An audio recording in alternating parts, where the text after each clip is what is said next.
그는 체포될 당시에 그 TV 화면 카메라 앞에서 이를 악물고 말이죠. 표독한 눈동자로 압구정 야타족들을 더 많이 못 죽인 게 한이라고 그렇게 인육까지 씹어먹었다는 그 무지막지하고 그 인간 이하인 김현양이가 이 이양을 살려주자고 주장을 합니다. 1990년대 초반에 우리나라는 좀 특이한 현상이 하나 있었습니다. 웬 흉악범죄가 그렇게 많이 발생했는지 정말 자고 나면은 대형사고, 또 얼마 지나면은 또 연쇄살인범, 또 얼마 지나면은 존속살해범, 또 좀 지나면 택시 운전기사 연쇄살해범, 이런 사건 사고가 꼬리를 물고 일어났습니다. 온 국민들이 이 범죄 때문에 노이로제가 걸렸을 그런 때에 또 생각도 못했던 끔찍한 사건 하나가 뻥 하고 터져버립니다. 이른바 지존파 사건입니다. 연세가 조금 드신 분들은 지존파 그러면 다 머리에 남아있겠지만 요즘 세대들은 또 지존파가 뭔지를 모르는 분들이 참 많습니다. 물론 다 알아야 될 이유는 없습니다만은 이 엄청난 사건 사고, 이것 때문에 많은 자료들도 지금 나와 있고 또 많은 또 영상들도 나와 있고 이것에 증언한 사람들이 참 많습니다. 근데 거의 대부분이 그들의 그 끔찍한 사건 사고, 그들의 과정 범행에 맞춰져 있지 가장 중요한 것을 빠뜨리는 것들이 너무 많습니다. 뭐가 중요하냐? 그들이 어떻게 해서 어떻게 범죄하고 가고, 그거는요, 그것도 문제죠. 그러나 더 큰 문제는요, 그렇게 큰 어마어마한 범죄를 저지르고 난 그 뒤에, 구속되고 난 뒤에 어떻게 이들이 살아왔느냐, 이게 굉장히 중요한 문제입니다. 쉽게 생각하면은 뭐 범죄하고 뭐 사형 선고받고 죽으면 끝이라 생각하지 몰라도 그렇게 만만한 문제가 절대 아닙니다.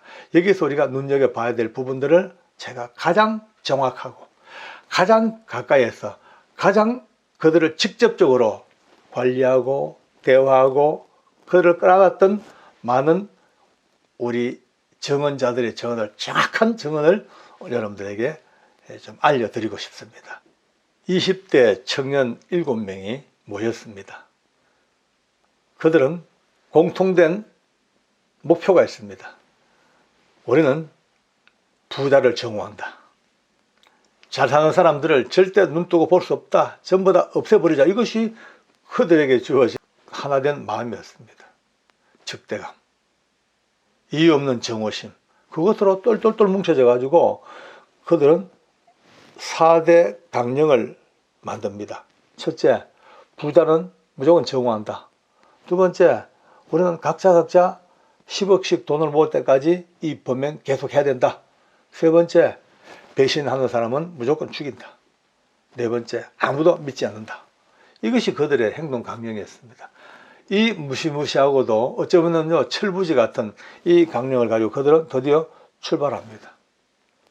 제일 먼저 한 일이 자기들 조직으로 있던 사람 중에 하나, 송아무개가 있습니다. 그를 조직을 이탈했다고 살해해가지고 안매장해버립니다. 제일 첫 번째 살인 예행연습 겸 강령을 그대로 준수해버린 거예요. 그들의 두목이 25살 먹은 김기환이라는 청년이 두목이 됩니다. 머리가 참 좋았어요. 아주 똑똑하고 늘 뭐 반장하고 늘 뭐 우등생 타고 머리가 아주 좋고 리더십도 아주 좋았어. 근데 이 친구가 이제 자기 교도소 동기들 또 학교 후배들 이런 식으로 규합한 게 7명입니다. 그 7명을 데리고 드디어 이제 범죄 행각에 나서기 시작합니다. 두목 그 김기환의 집에 지하실에 아예 철창으로 딱 이렇게 만든 임시 깜빵도 만들고요. 또 사람을 죽여서 태울 수 있는 소각로도 만들고 철저하고 잔인하게 은밀하게 이 모든 준비를 다 갖추고 드디어 이제 무시무시한 범죄 행각에 출발을 합니다. 드디어 이듬해 이제 94년도입니다. 94년도에 그들은 유흥업소 종업원이라고 알려진 이양 가명입니다. 이 양을 그의 애인과 함께 양수리에서 납치를 합니다. 해서 한평에 있는 자기들 아지트로 끌고 옵니다. 끌고 와서 거기서 이 남자를 살해하고 여자에 대해서 어떻게 할 것인가 하는데 조직 내에서 갈등이 생깁니다. 참 이상합니다.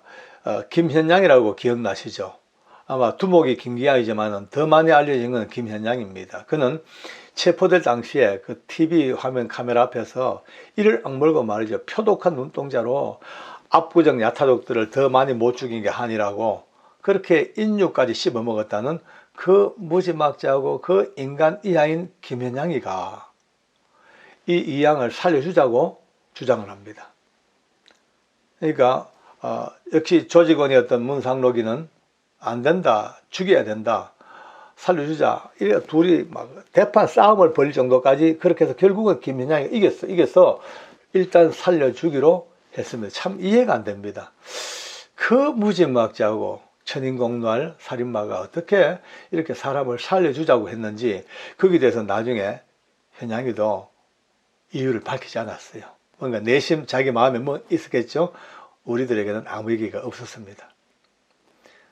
어쨌든 그렇게 살려줬어요. 살려주고 5일 후에 다시 경기도로 올라와 가지고 중소기업을 하는 사장 부부를 납치를 합니다.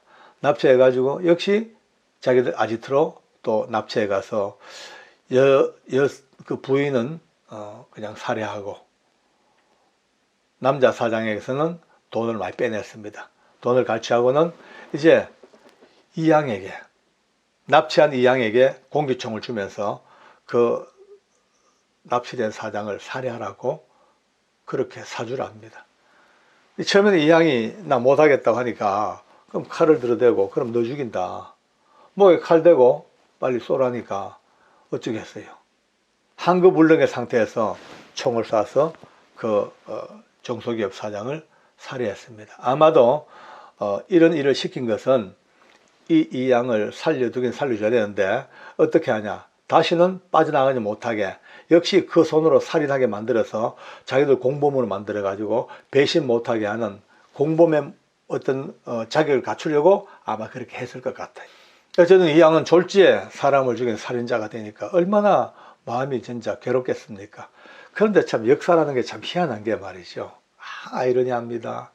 바로 그날 밤에 그 이 양이 강압에 못 이겨 그 사람을 살해한 그날 밤에 김현양이가 폭탄물을 만지다가 그게 다이너마이트가 터져버렸어요.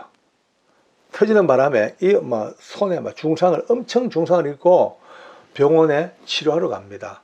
가는데 하필이면 그 이양을 데려갑니다.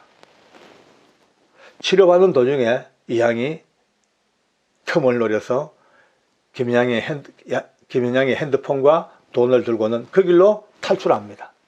만약에 이양이 그때 탈출하지 못하고 계속 붙잡혀 있었다면 그 이후에 얼마나 많은 큰 살인 사건들이 계속 이어졌을까 생각만 해도 가슴이 진짜 철렁합니다. 결국 서초경찰서에까지 올라와 가지고 신고했고 그로부터 일주일 뒤에 일당이 모두 다 체포가 됐습니다. 여기까지가 그들의 사건의 대략적인 이제 개요입니다. 근데 여기서 참 재밌는 것은요, 참 아주 재밌는 것은 지존파 말을 합니다만 지존파가 원래 있었는 게 아닙니다. 지존파가 없었습니다. 지존파가 언제 생겼냐? 붙잡히고 난 뒤에 생겼답니다. 그 수사관도 언젠가 한번 인터뷰에 나와서 얘기를 했습니다만은 그들을 잡아서 조사하다가 보니까 이 엄청난 사고를 친 이 조직원들이 뭔가 조직에 이름이 있어야 되는데 이름이 없어. 그러니까 그 수사관께서 야 어떻게 조직 이름 하나 있긴 있어야 되는데 지존파가 어떠냐니까 다들 머리 맞대고 예 좋습니다 해가지고 서로가 수사관과 이 아이들이 머리 맞대고 합의하여 만들어낸 이름이 뒤늦게 지존파가 되었고 그것이 온 세상 알려져 가지고 지존파라고 그렇게 퍼져나갔습니다만은 그런 일화가 있었습니다. 이 양은 결국 사람은 살해했지만 그것이 불가항력적인 한급불능의 상태에서 이루어진 일로 그렇게 법적으로 처분을 받고 아무런 처벌 없이 이제 방면돼서 신분 세탁했겠죠. 그래서 어느 지방에 있는 곳에 가서 새로운 인생을 살 수 있도록 모든 여건을 다 갖춰주고 있습니다. 아직까지 아무도 그 후일담은 모르죠.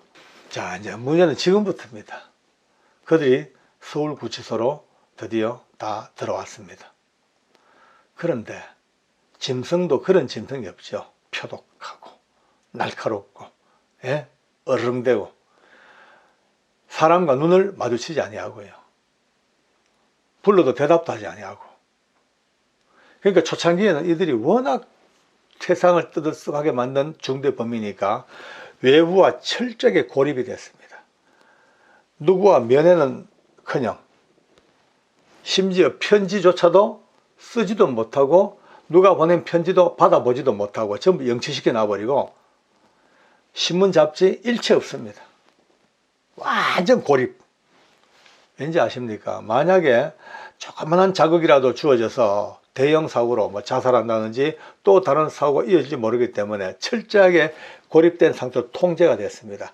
그때 이들을 만날 수 있는 유일한 사람이 교도관들입니다. 특히 복음을 가슴에 안고 있는 믿음의 교도관들이 그들에게 끊임없이 대화를 하고 복음 전하고 위로하고 새 사람 될 수 있도록 길을 열어주지만 참 어려웠습니다. 처음에는 그것도 먹혀들지가 않았습니다. 그런데 참 재밌는 일이 있습니다. 김영석 목사님이라는 분이 한 분 계십니다. 이분은 서울구치소의 교도관이었습니다. 교도관으로 재직하면서 신학을 공부했고 결국 목사 안수를 받고 사직을 하고 구치소 가까운 곳에 어떤 사랑교회라는 교회를 설립을 하고 갇힌 자들을 위해서 끊임없이 봉사하고 그들의 영혼을 위하여 서울구치소 교정교화위원이 돼가지고 이분이 외부인으로서는 거의 유일하게 이 지존파 아이들을 접촉할 수 있는 통로가 됐습니다.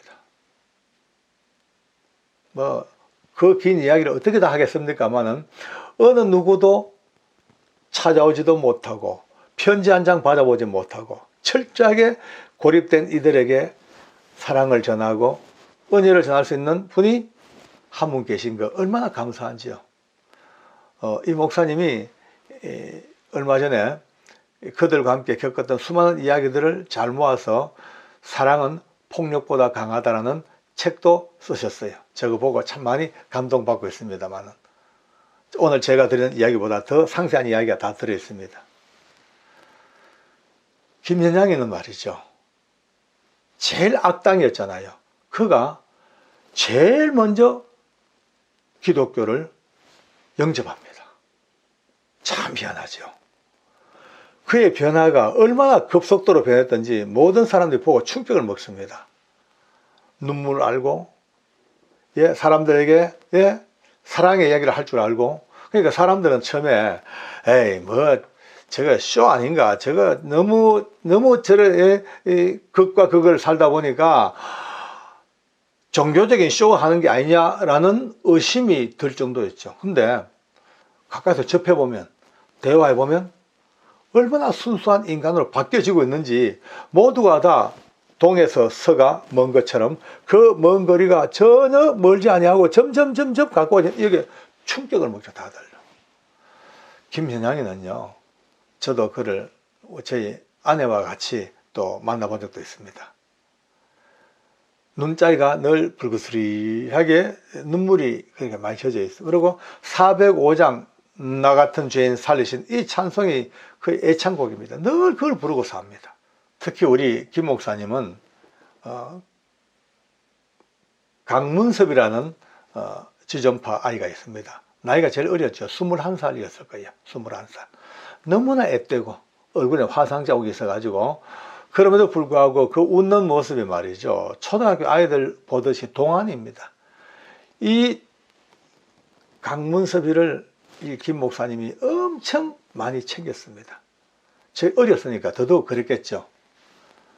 어느 날 생일 케이크를 가져와가지고 생일날이라 몇몇 분들 둘러앉아가지고 해피 버스데이 투유 하고 문섭의 생일을 축하해 줍니다. 근데 문섭이가 우는 거예요. 울면서 하는 말이 작년 생일 때는 친구들하고 어울려서 죄짓기 바빴고 그런데 올해 생일은 너무 인간답게 생일 파티를 하고 그런데 목사님 내년에는 내 생일 없겠죠. 다들 가슴이 찡해졌죠. 이 문섭이가 이 하나님을 알고, 여러분요, 제가 오늘 드린 말씀을 잘 들어보십시오. 아까 쭉 얘기했던 그들의 그 범죄 내용을 들어보면요, 구토가 나고 그냥 죽여버리고 싶죠. 사람이 아니죠. 근데 지금 이들이 변화돼 바뀐 인생은요, 이거는 어떤 분들 들으면 화가 납니다. 아니, 사람 그걸 죽여놓고 뭐 변화됐다고 그걸 자랑 삼아 하냐. 그 피해자들의 그 가족들의 아픔을 어떻게 할 거냐. 물론 저도 100% 인정을 합니다. 제 마음을 다하여 인정합니다. 그러나 오늘 우리가 지금 보고 있는 현실은 이것마저 부정할 수가 없잖아요. 아무리 사악한 놈도, 아무리 죽일 놈도, 지존파 더 흉악한 놈도 지금 잠시 붙잡혔던 그 세상에서 다시 빠져나와 새로운 인간으로 바뀌는 이 변화의 과정은, 이거는 아무리 욕을 얻어먹어도, 아무리 비난당해도 할 수밖에 없습니다. 이것이 교도소가 있는 이유이고, 복음이 있는 이유이고, 교도관들이 일하는 이유이고, 인간의 가장 근본적인 변화가 찾아오는 이것을 증언할 수 있는 자들의 어쩌면 할 수 없는 의무입니다. 문섭이는 얼굴이 뚱뚱 부어 있습니다. 왜냐하면 너무너무 성경을 읽고 싶은데, 밤새 읽고 싶은데, 앉아서 읽으면 밤에 딴 사람들 자는데 방해되니까 아예 엎드려서 그 희미한 그 불빛 밑에서 엎드려서 2시간, 3시간을, 4시간 보니까 피가 몰려 얼굴이 뚱뚱 부을 정도입니다. 그렇게 그들은 늘 바뀌어갑니다. 하루, 이틀, 사흘날. 놀랍습니다. 95년도 4월달, 아마 부활절입니다. 서울구치소에 합동예배가 열렸습니다. 일반 재소자들, 사형수들, 외부의 인사들 다 합동예배를 한 번씩 드립니다. 그 합동예배 때 지존파 4사람이 세례를 받습니다.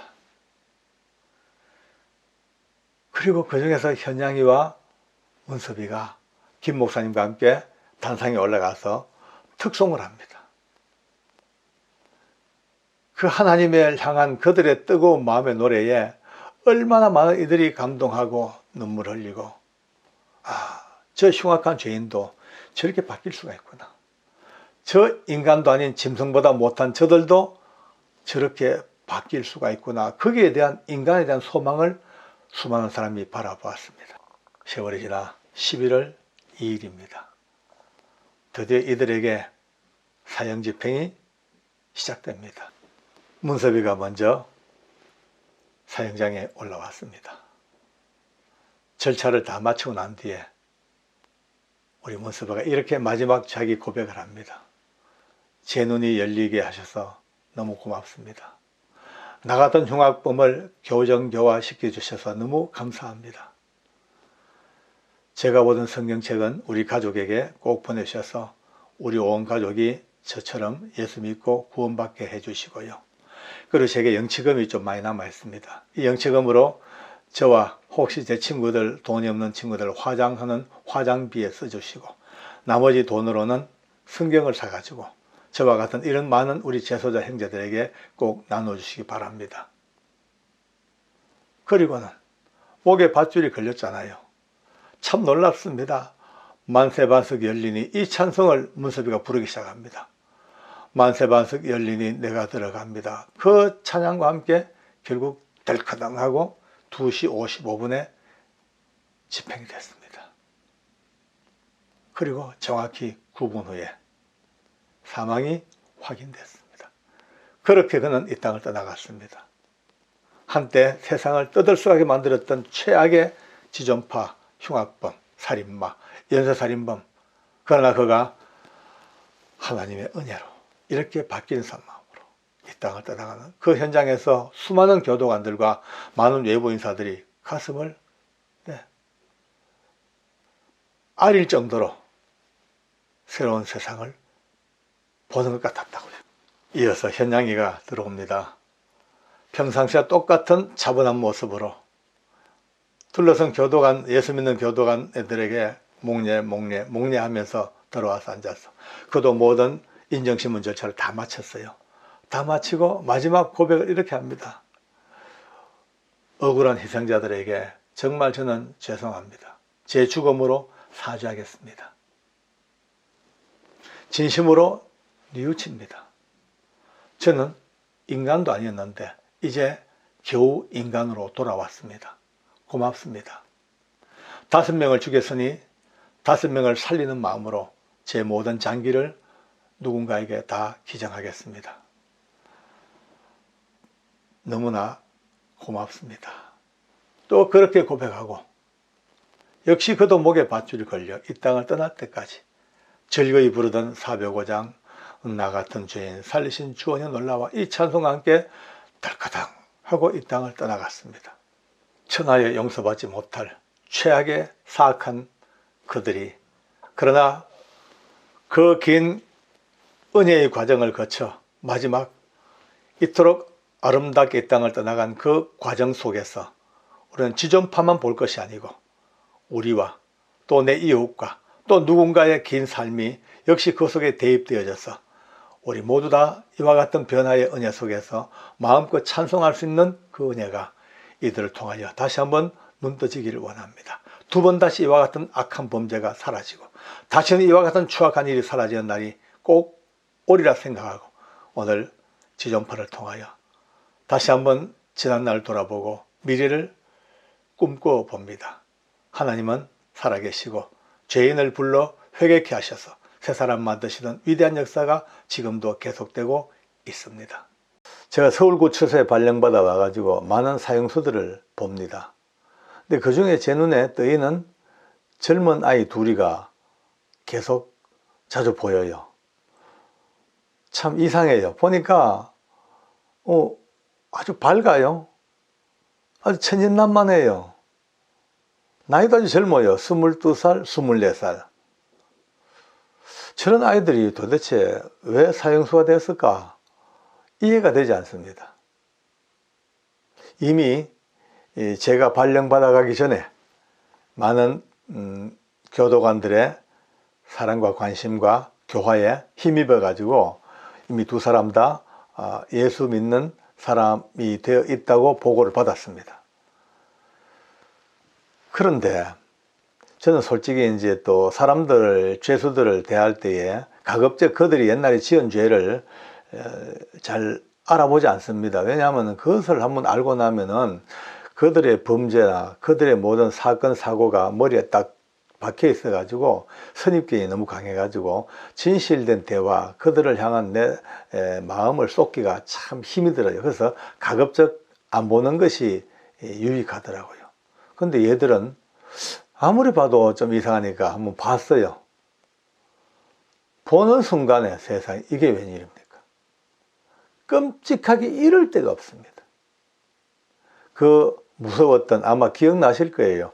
90년대 초반에 서울 구로동의 샛별 룸사롱 사건이라고 아마 기억나실 겁니다. 남녀 4사람을 살해해도 그렇게 비참할 수가 없어요. 아니 그냥 그걸 읽다 보니까 저도 모르게 분노가 올라가고 막 소스라치게 막 그냥 이빨이 갈리고 막 천인공노할 도저히 사람으로 할 수 없는 처참한 살인 행각을 저지른 사람이 이 둘인 거예요. 그러니 그때부터 제 마음이 다쳐버립니다. 볼 때마다 막 분노가 오고요. 내가 읽었던 그 엄청난 그들의 그 살인 사건의 그 상황이 자꾸 머리에 떠올라 가지고 도저히 그들을 얼굴을 마주볼 기분이 나지가 않는 거예요. 그러면 내 마음은 갈등입니다. 지금까지 청송감호소에서부터 그 많고 많은 범죄자들을 같이 대하면서 아무리 그들의 죄가 크다 할지라도 아무리 그들의 행악도 있다 할지라도 내가 믿는 예수 그리스도 안에서는 절대적인 사랑과 용서로 그들도 다 구원하시고 이래 알아왔고 그렇게 행해왔단 말이에요. 그런데 이게 너무나 처참하니까 여러분 그 강을 건너기가 어렵습니다. 안 됩니다. 얼굴 보니까요, 나중에는요, 처음에는 그 밝은 얼굴도 보니까 제가 신기하기도 하고 귀엽기도 했는데 지금은 그 웃는 모습만 봐도 분노가 생기는 거예요. 내 속으로 이놈의 짜식 뭐 잘했다고 네가 웃냐? 어? 이 더러운 놈, 이 징그러운 놈, 막 이런 분노가 막 올라와요. 그들이 성경책을 끼고 기독교 집회에 나옵니다. 여러분들 그 모습만 봐도 내 마음에 막 가정스럽다. 막 이 죽일 놈들만 뭐.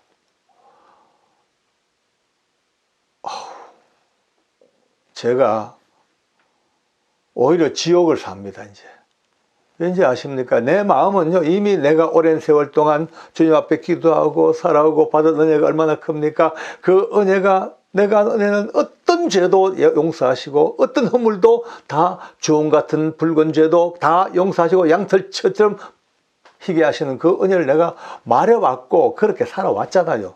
그런데 지금 우리 태호하고 용수에게는 그게 적용이 안 되는 거예요. 그러니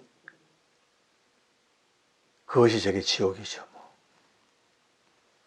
그렇게 한 달 동안을 정말 저는 괴롭게 살았습니다. 근데 한 달 정도 지난 뒤에 어느 날 새벽기도 갔다 가지고 잠시 잠을 듭니다. 잠시 눈을 붙이는데 비몽사몽간에 제 머릿속에 꿈이 이렇게 꼬입니다. 예수님이 누우셨어요. 고난당하고 계셔요. 온몸에 채찍 맞고 피 튀기고 못 박히고 막 그 고통의 클라이막스에 주님이 뭐라고 꽉 외치시는데 갑자기 우리 예수님의 이 가슴이 팍 터져버린 거예요. 가슴이 터지며 심장까지 파열돼 버려. 여러분요, 그 심장까지 파열되는 그 피가 튀는 그 속에 그 안에 예수님의 그 심장 안에 제가 그렇게도 용납하지 못했던 태호와 용수가 태아처럼, 아기처럼, 깎는 아기처럼 둘이가 몸을 꼬부리고 둘이가 마주보고 이렇게 있는 모습이 보였어요. 그걸 보는 순간에 터지는 예수님의 가슴과 심장 속에 그들이 아기처럼 꼬부리고 앉아가지고 이렇게 있는 두 모습을 보는 순간에 모든 게 해결되어 버렸어요. 일어났죠. 눈을 뜨자마자 저도 몰래 무릎을 텁텁 꿇고 눈물이 막 쏟아내립니다. 하나님, 위대하신 하나님, 전능하신 하나님, 어떤 허물과 죄악도 용서하지 않는 그 의미를 다시 한번 제가 깨닫게 하심을 감사합니다. 제 생각, 나의 어떤 선입견, 나의 이성이 가로막았던 이 하나님의 완벽하고도 무한대한 이 사랑의 역사, 용서의 역사 앞에 가로막혔던 나 자신의 아집이 무너집니다. 그날 이후로 이 두 아이는 제 자식 같은 관계가 되기 시작합니다. 사랑이 되고요. 너무 이쁘고요. 단정하게 생긴 얼마나 이쁜지 몰라요. 대리석으로 빚어놓은 것 같아. 그들에게 복음을 전하고 말씀을 전하고 사랑을 전하고 내가 한 달 전까지 그렇게 마음속에 정하고 미워하고 건너지 못했던 이 강이 이제 주님 바로 알고 나니 우리 사이에 그 예수님의 피가 한 번 통하고 나니 전혀 그들의 죄악이 머리에 떠오르지 않습니다. 생각이 나지 않습니다. 내 눈앞에 보이는 이 아이들의 영혼, 그 불쌍한 영혼, 그 순박한 영혼, 그들이 그 처참한 죄를 지을 때에도 그의 이성과 그의 어떤 개성과 인격과 모든 마음은요, 악랄한 마음으로 죄를 지었겠죠. 그러나 그 영혼만큼은 오늘 제게 새롭게 다가오는 거 있죠. 그래 살던 그가 드디어 92년도 12월 달에 집행을 당합니다. 사형장 밧줄 옆에 제가 섰습니다. 우리 태호를 기다리고 있습니다. 얼마 지난 뒤에 사형장 계단 쪽에서 할렐루야 아멘 소리가 연이어 나기 시작합니다. 보니 우리 태호와 그를 데리고 오는 교도관들, 주변에 서 있는 교도관들 서로 얼굴 마주칠 때마다 서로가 할렐루야 아멘으로 화답하며 인사를 합니다. 옛날 같았으면 얼마나 가정스러웠겠어요. 이젠 아닙니다. 왜? 하나님의 은혜니까요. 무한한 속죄의 완성이니까요. 자리에 앉아서 소장이 인정신문을 다 마치고 난 뒤에 오늘 몇 월 며칠자로 사형을 집행합니다 라고 선고합니다. 우리 태호가 자리에 앉은 채로 가볍게 목을 끄덕이면서 네 하고 짧게 대답을 하더라고요. 그리고 소장이 마지막 할 말이 있냐고 묻습니다. 그가 이렇게 나지막하게 대답을 합니다. 저는요, 어릴 때부터 죄가 뭔지도 모르고 살다가 이렇게 범죄하다가 사형장에서 젊은 나이에 제 인생을 끝내게 됐습니다. 저는 처음에 여기 올 때까지만 해도 뭐 짐승처럼 살다가 짐승처럼 죽어버리려고 마음먹었습니다. 근데 여기 와서 제가 사형 선고를 받는 과정에 너무너무 귀한 분 한 분 알았습니다. 그분은 바로 예수님이셨습니다. 저는 그 예수님을 알고 난 뒤에 참 많이 울었습니다. 참 많이도 울었습니다. 내 손에 죽은 억울한 피해자들, 그분들 때문에도 참 많이 울었고요. 또 그분들의 가슴 아픈 가족들 때문에도 참 많이 울었습니다. 죄송합니다. 저는 오늘 하늘나라 갑니다. 제 마지막 부탁이 있습니다. 우리 서울구치소에 계시는 형제자매 여러분들 모두가 다 제가 만난 이 예수님 만나시고 하늘나라에서 다시 한 번 더 저를 만나 주시기를 원합니다. 그 나라에서는 살인마 태호가 아니고 이제 아무 죄 없는 하나님의 아들 태호로 여러분들을 영접하겠습니다. 꼭 만나기 바랍니다. 벌써 이 말 하는데 그의 눈에 눈물이 송글송글 맺힙니다. 둘러선 많은 사람들의 가슴이 숙연해지기 시작합니다. 기어이 그의 목에 밧줄이 걸렸습니다. 그의 얼굴에 흰 두건 덮어 씌워졌습니다. 포성과 수갑으로 꽁꽁 묶여지고 결국 널빤지 위에 꿇어앉혀졌어요. 이제 단추만 눌러지면 덜커덩 떨어져 죽습니다. 바로 그때입니다. 옆에 둘러섰던 교도관들 중에 누군가가 태호야 잘가 하고 나자마자 인사를 합니다. 태호야 잘가? 예, 잘 계세요. 또 다른 직원이 태호야 찬송해라 찬송. 네, 이 말 떨어지 말자 갑자기 목에 밧줄이 걸린 태호가 나 같은 죄인 살리신 찬송을 불러요. 옆에 둘러섰던 교도관들, 예수 믿는 기독 교도관들이 같이 손을 잡고 사형장 천장에 떠나가도록 같이 합창합니다. 이제껏 내가 산 것도 주님의 은 덜커덩 하고 바로 그 순간 떨어져 버려요. 덜커덩. 무서운 소리와 함께 덜커덩 문이 열리고 그는 뚝 지하실로 떨어져 목이 메여 버들버들 그렇게 죽어가고 있습니다. 우리 교도관 집사들 뺑 둘러서서 손잡고 다시 그가 못다 부른 마지막 찬송을 불러줍니다. 그렇게 그는 이 땅을 떠나갔어요. 지하실로 내려가서 그의 시신을 받았습니다. 저는 줄곧 그의 얼굴을 쓰다듬습니다. 솜털이 보송보송한 그의 얼굴을 만지면서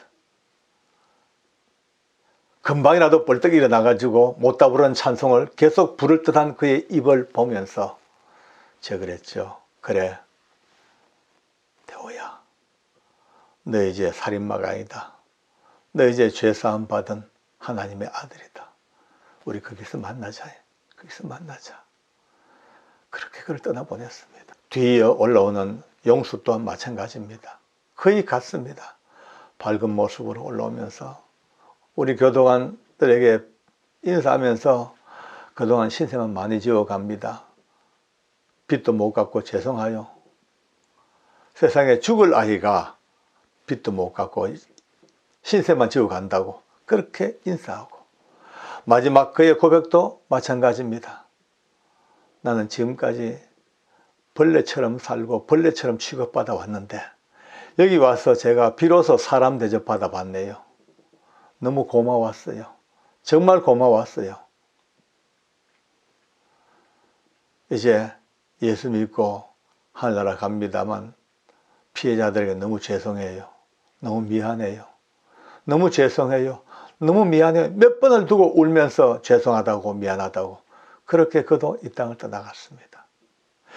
덜커덩 떨어지는 그 무서운 소리, 사람의 생명이 끊어지는 그 소리가 언제부턴가 우리가 부르던 찬양에 파묻혀서 죽음의 소리가 생명의 찬양에 파묻혀 그곳은 이제 더 이상 죽음의 장소가 아니고 예수 그리스도 안에서 어떤 죄인도 용서하시는 하나님의 그 원대한 사랑에 붙잡힌 사람들이 떠나가는 하늘의 문, 구원의 문, 그것이 사형장이었습니다. 많은 사람들이 처음 저와 같이 아직도 이들의 지은 죄를 생각하면 도저히 용서할 수 없고 그들이 지은 허물과 죄악을 생각하면 구원이라는 것이 너무나 사치스럽다고 생각할지 몰라도 우리 하나님은 지금도 그보다 더 큰 것도 더 큰 죄도 용서하시고 예수님의 심장이 터지는 그 피 터지는 속에서도 사랑하는 자들을 품고 구원을 하시는 그 은혜가 오늘 우리에게 주어졌다면 남은 생에 어떻게 살 것인가 이제 답이 주어졌습니다. 기도하겠습니다.